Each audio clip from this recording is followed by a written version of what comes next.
আচ্ছা, তোমরা সবাই অপেরন নিয়ে বড্ড চিন্তা করো। অপেরনটা মোটেও এতটা কঠিন কিছু নয়। অপেরন মানেটা কি? প্রথমত এটা প্রোক্যারিওটিক সিস্টেমের একটা কনসেপ্ট, এবং অপেরন জিনিসটা হচ্ছে যখন মাল্টিপল জিন, দেখুন এখানে দেখতে পাচ্ছ ZY এ 3টে স্ট্রাকচারাল জিন একটা প্রোমোটার দিয়ে কন্ট্রোল হচ্ছে, তখন তাকে অপেরন বলে। এবং প্রোক্যারিয়েটসের জন্য অ্যাপ্লিকেবল। জ্যাকব মুনের দুজন সায়েন্টিস্ট প্রথম এটা ডিসকভার করেছিল, এবং কোলাইয়ের মধ্যে প্রথম ডিসকভার্ড হয়েছিল। এবার তোমাদেরকে যে জিনিসটা বলবো যে অপারেন্ট টাইপ কত ধরনের হয়, কারণ এটা যদি আমরা না বুঝি তাহলে অপেরনের যে ওয়ার্কিং প্রসেস, অপেরনের মধ্যে যে ডিফারেন্ট এনজাইমস তারা কিভাবে কাজ করে সেটা বুঝেও কিন্তু আমাদের তাহলে সেক্ষেত্রে খুব একটা লাভ কিছু হবে না। তাই ফার্স্ট আমাদেরকে বুঝতে হবে অপেরনের টাইপস কি। তোমাদেরকে একটা কথা বলি, কিছু অপেরন এরকম টাইপের হয় যারা কিনা হচ্ছে যে সব সময় দেখতে পাচ্ছ কাজ করছে। এটা একটা ডিএনএ, কারণ বুঝতেই পারছো দুটো স্ট্র্যান্ড রয়েছে, তার মানে এটা একটা ডিএনএ। এই ডিএনএটা থেকে তারা ধরো একটা কি করে ট্রান্সক্রিপশন করবে।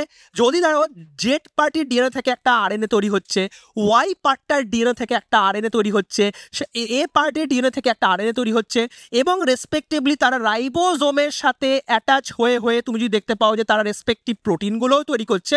তার মানে হচ্ছে যে এই 3টে স্ট্রাকচারাল জিন এখন অন মোডে আছে। কি মোডে আছে?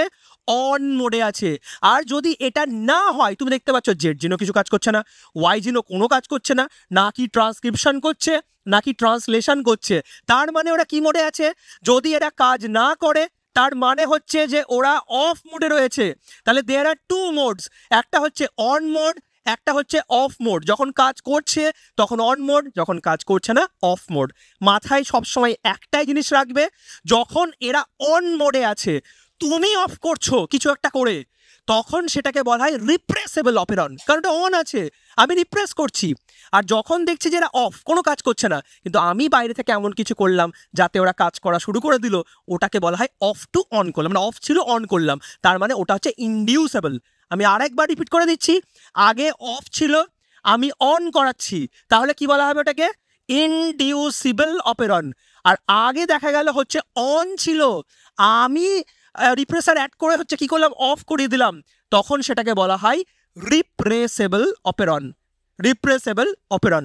নেক্সট ভিডিওতে আমরা এর টাইপস, কিভাবে কাজ করে, কিভাবে কি অফ থেকে অনে যায় বা অন থেকে অফে আসে ডিসকাশন করব। তোমরা কমেন্টে লিখো তো এক্সাম্পল অফ অন মানে ইনডিউসেবল অপেরন আর এক্সাম্পল অফ রিপ্রেসেবল অপেরন।